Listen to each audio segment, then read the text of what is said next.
Welcome to the Super Subs with Harry. I'm actually going to be hosting this week's episode. Andrew will be joining us next week for the Super Subs, but I will be solo on this episode. Today we're going to be covering a very interesting topic. It's going to be a short and sweet podcast, so if you're listening, definitely don't expect a long one, and hopefully you can come out of this podcast with a lot more knowledge than you stepped in with, or just a great refresher on some common terms that are used in football. So today's episode is called 23 Common Terms Used in Football. So for those of you that are not as familiar with the game of football and want to learn more about the terminology used, whether it's side netting, whether it's near post, far post, etc., things like that might be a little bit more unfamiliar, or you might have to use context clues to guess.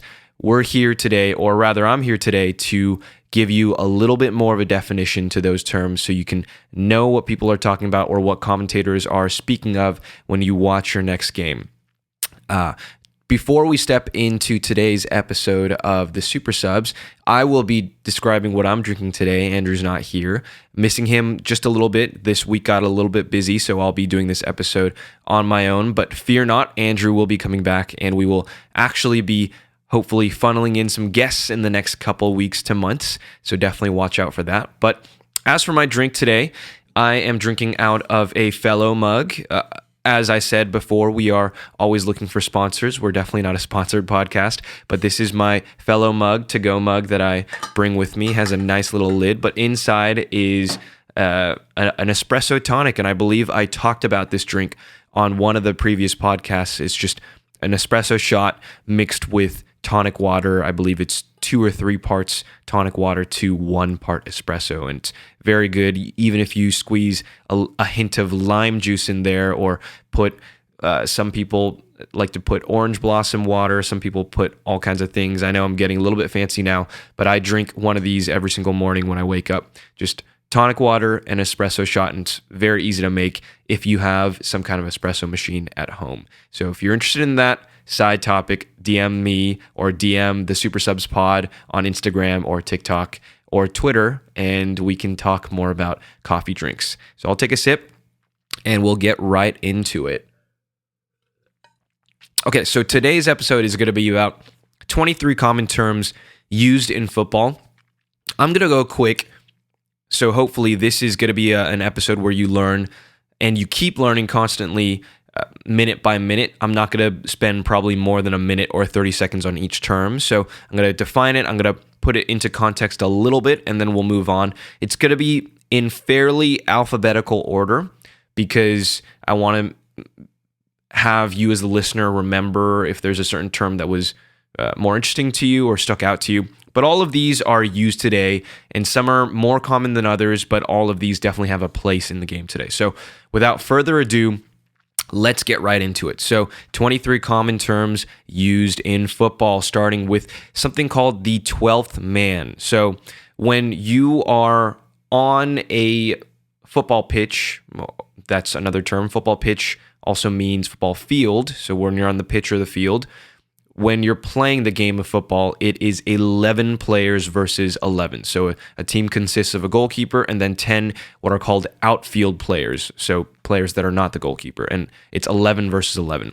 When you hear this term called the 12th man, it usually refers to the fans that are present at the football stadium or a football match that gives the team, especially the home team, if there's home supporters, imagine a stadium filled with 75,000, 80,000, 90,000. That's how many fans some of these football stadiums in Europe support the capacity of. Imagine 90,000 home fans chanting your name or your team's name.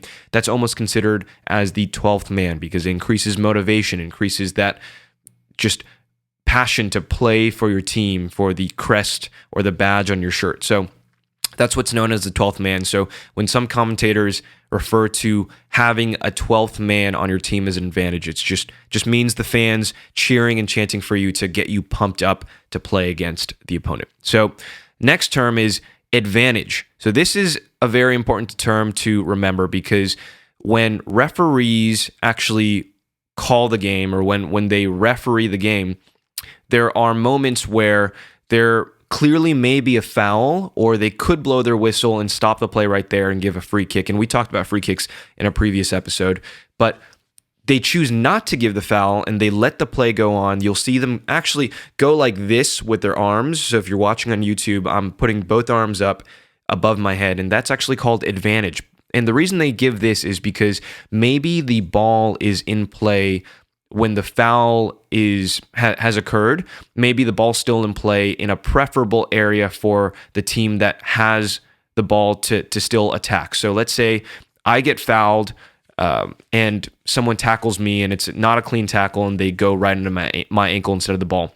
But the ball somehow bounces to my teammate and he has a clear shot on goal and he takes the shot and scores. If that ref had called that foul instead of giving what's called advantage, then we never would have gotten that shot on goal and never scored that goal. So when a ref gives advantage, it just means being able to let the play go on instead of call the foul, so that even if a foul is acknowledged, the play can still go on and the attacking team is not stopped from possibly scoring a goal.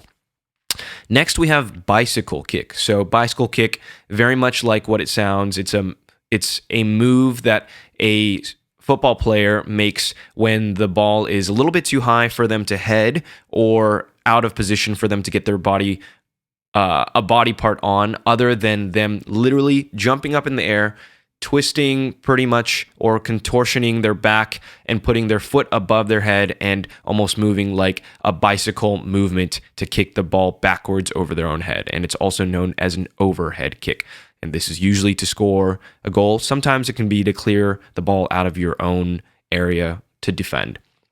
Next is something called a clean sheet. So a clean sheet is when you as a goalkeeper, or maybe you as a defender, or just a team in general, do not allow any goals to be scored on you. So your side of the score, as the goals that you've conceded or let in, is 0. So a clean sheet is no goals allowed to be scored on your own team. You can score as many as you want, but you want to have 0 goals scored against you. So that's a clean sheet.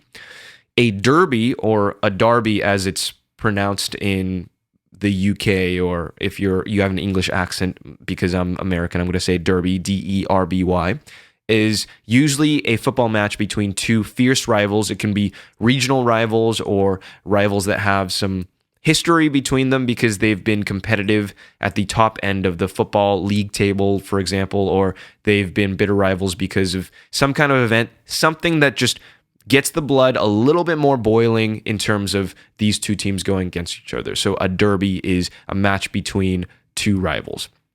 An equalizer is usually a goal that makes the scoreline level again. So let's say my team is 2-1 down, so I'm the 1 in the 2-1, and someone on my team scores a goal to bring it to 2-2. That's an equalizer when the score is level or equal again. Farmers League. This term, Farmers League, is actually a very interesting term. It's a little bit more of a derogatory term, so don't go using this too often with your friends or calling the leagues that your friends support are interested in Farmers League. So it usually actually means it refers to football leagues. So there's lots of leagues for context in Europe. So there's La Liga, which is the Spanish top tier football league. There's the French football league called Ligue 1. There is the Premier League, there is Serie A, which is the Italian league, there's Bundesliga. So all of these, that's the German league, all these leagues are played in Europe in these different countries. And some leagues have a reputation for being a little bit more easier to play in because the gap between the first place team and the other teams are so much that it's just not as competitive as these other leagues that have teams that are very close to each other. So the literal definition is a league that involves players that has daytime jobs farming, and then they play football in the evenings. And that's the derogatory term known as a farmers league. So unfortunately, Ligue 1, which is the French league, has a little bit of a reputation for this because PSG, Paris Saint-Germain, is the top club in that league, and they are just miles ahead of a lot of the other teams in that league. So it's called the Farmers League. All right, next one is goal difference. So in terms of how the sport of football is scored and how at the end of the season a champion is defined, is we talked about this in another podcast. You get 3 points for winning a game or a match. You get 1 point for drawing or tying against opponent, and 0 points for losing a match. So let's say at the end of a season, the number of points that you have and the number of points an opponent or an opposing club or team has is the same. How is then a winner of a league or a champion of a league decided? It actually goes to goal difference. So the difference between the number of goals that your team has scored minus the number of goals that you've let in is the goal difference. So let's say our team or my team, the one that I'm on, has scored 100 goals over the season. Let's say we've let in about 70 goals. So 100 minus 70 is 30. So that's our goal difference, 30. And then let's say our opponent has the same number of league points as us, but they've only scored 90 goals and they've let in 80 goals. So that means they have a goal difference of plus 10. So because we have a plus 30 goal difference versus plus 10, we will win the league because we've scored more goals and kept more goals out. So we've let less goals in. So that's goal difference. You can have a negative goal difference, which means you've let more goals in than you've scored. That's completely possible. You can have positive, negative, or zero. Hat trick. So hat trick is literally when a player scores 3 goals themselves in a single match. That's a hat trick. Don't have too much historical context behind this. I will dig into this if you DM me about it, but that's a hat trick. The international break is actually periods or a period of time set aside by FIFA, which is the International Football Association. They federate all of the football activity, and they have scheduled matches and breaks where international matches are played, where players, when they play for their club team, they transition to playing for their international team during these breaks. So let's say I pick a player called Bruno Fernandes. He's a Portuguese player currently playing for the Portuguese national team, football national team. And during the usual calendar season, he plays for Manchester United. And during these international breaks, which usually happen sometime maybe in October or maybe in February, etc., we just had the World Cup, so it's a little bit shifted out of season. But during the years leading up to the World Cup, you'll have these international breaks to qualify for tournaments like the World Cup or something called the Nations League, etc.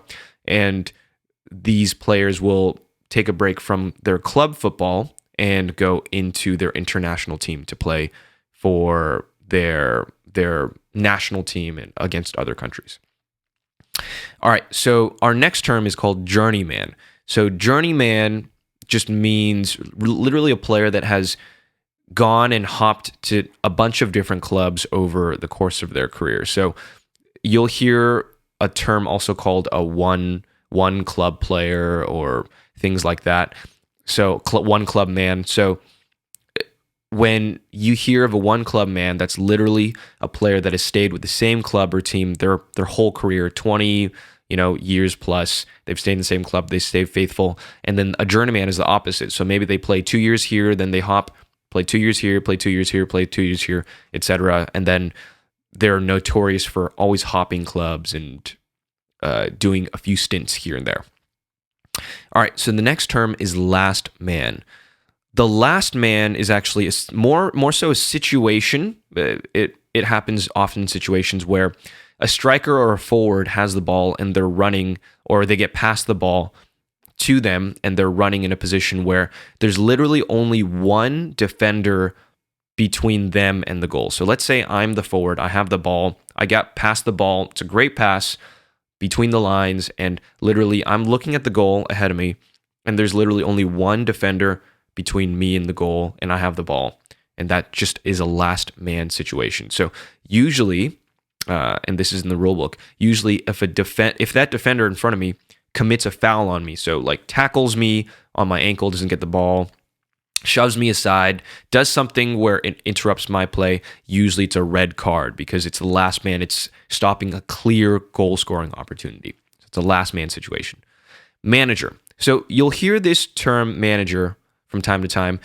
As Americans, it can be very unfamiliar to have a manager instead of a coach coaching a football club or a sports team. But a manager does more than just coach. they usually decide not just the tactics, but the transfers in and out, sometimes the culture of the club, sometimes the contracts, so negotiating player contracts, convincing the player to sign a contract or negotiating tasks like that.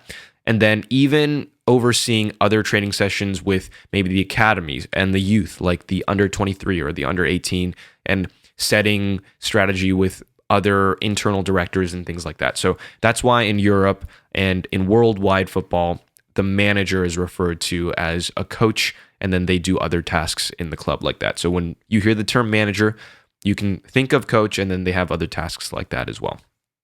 All right.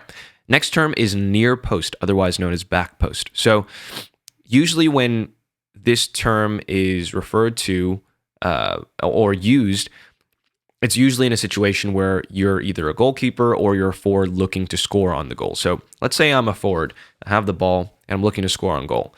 I'm on the right side of the field looking at the goal. I'm dribbling down the right side. If I try to shoot at what's called the near post, that's just the post, the upright post. So a goal looks like this. If you're on YouTube, I'm drawing kind of a rectangle with my hands, and these two posts are the posts that I'm referring to, the uprights. So if I'm going down the right-hand side of the field and I shoot at the near post, that's just the post on the right side of the goal. If I shoot at what's called the far post, that's the post that's further away from me. So that's on the left side of the goal. So whatever post is nearer or further from you, that's the near or the far post.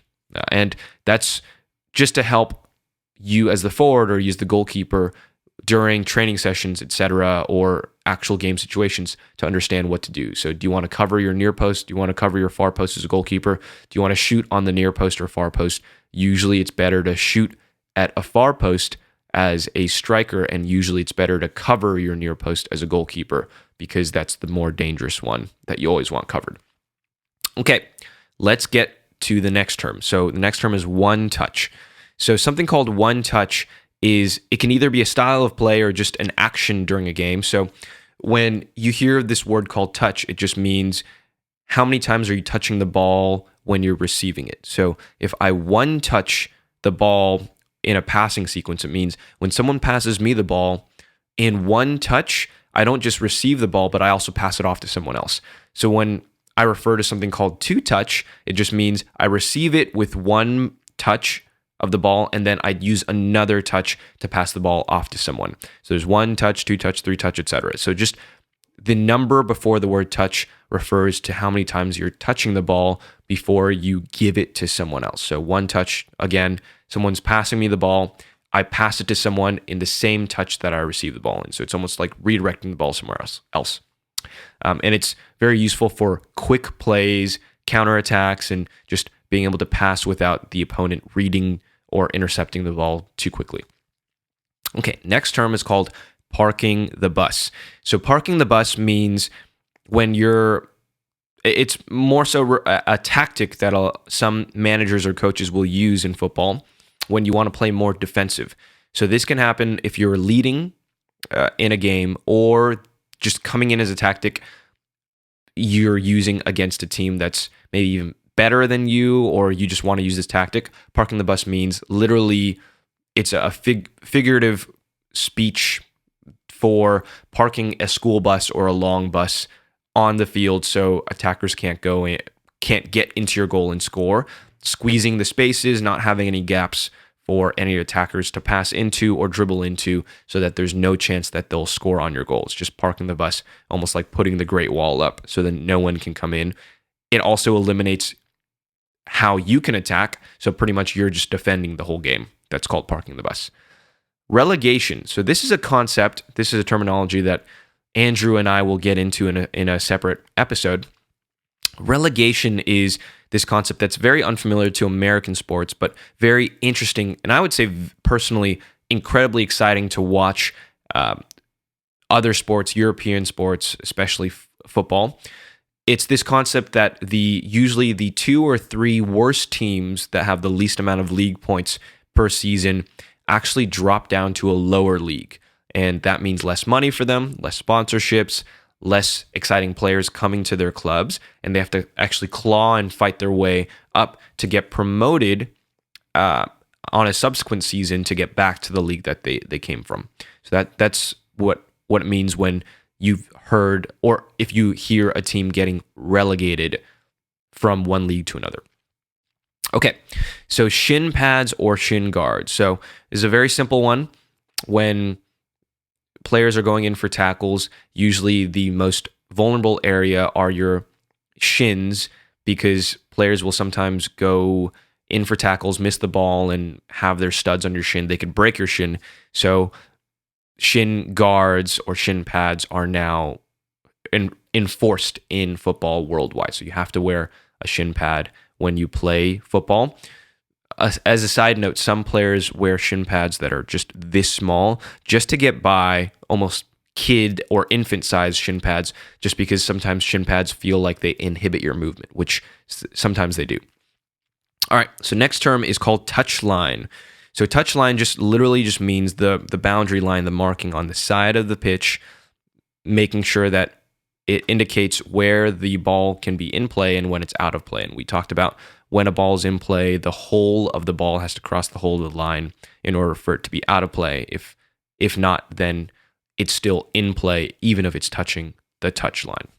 All right, so the next term is something called ultras. So ultras are actually a type of football fan that are ultra passionate.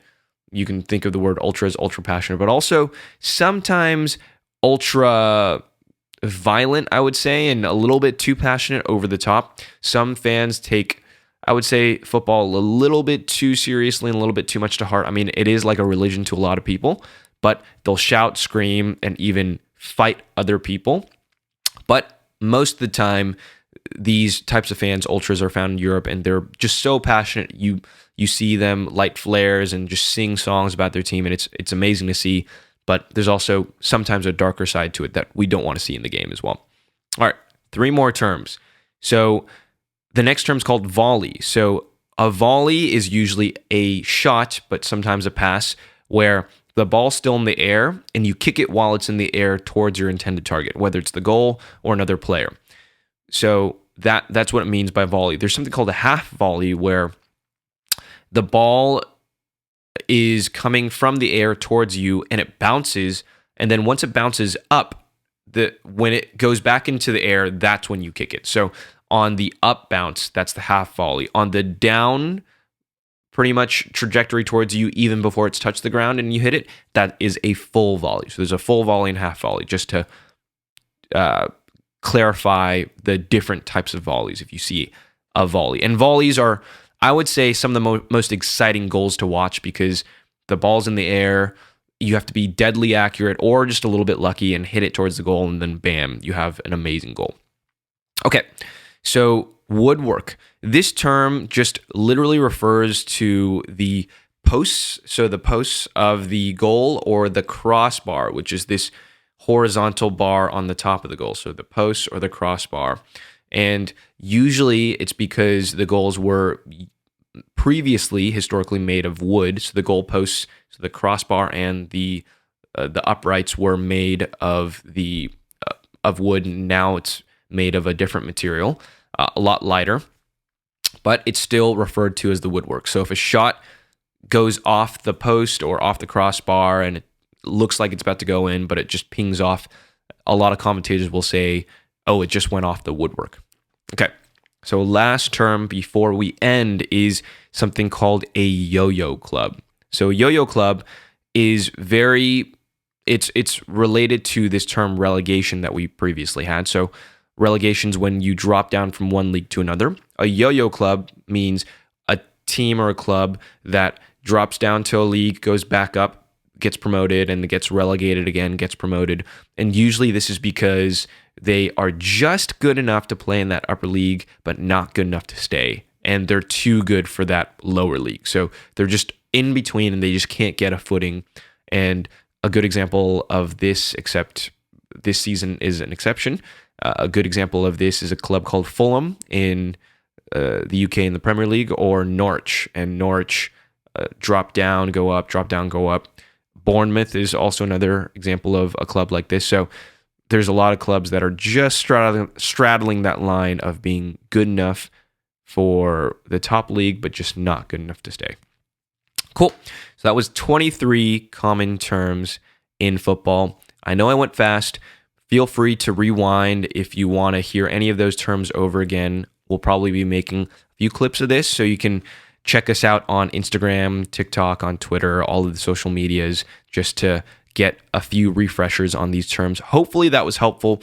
Hopefully these definitions also clarified a few things that you've heard after watching matches or football or commentators or players even just talk about these terms, or even if you're playing the sport itself on your own in an organized league. This will help you understand these terms a little bit better. So that was today's episode of the Super Subs with myself, Harry. Andrew and I will be back together next week, so definitely look forward to that one. Don't miss our next episodes. We're going to be going over more about the tactics, maybe extend our Positions Explained series on the tactics and some of these numbers that are commonly used in football. So definitely don't miss that one. And message us any type of suggestions you have. We're more than open to hear them. Email us, Instagram, DM us, etc., TikTok, etc. So excited to hear from you, but we are going to be subbing out for now for this week. Catch you all on the next one.